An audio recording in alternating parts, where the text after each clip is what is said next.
Remember this. No, this is important. Listen very carefully. But the evil spirit answered them, Jesus I know, and Paul I recognize, but who are you? And the man in whom the evil spirit was leaped on them, mastered all of them, and overpowered them, so that they fled out of that house naked and wounded. In other words, my dear friends, this was a failed exorcism by those who thought they could expel demons just by using the name of Jesus. And that's when I realized, my dear friends, that authority is real when it comes to spiritual warfare.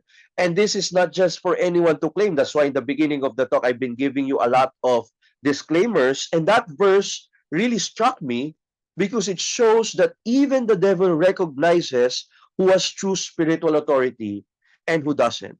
So to continue, what happened with my cousin? So we started talking, we continued talking about his situation.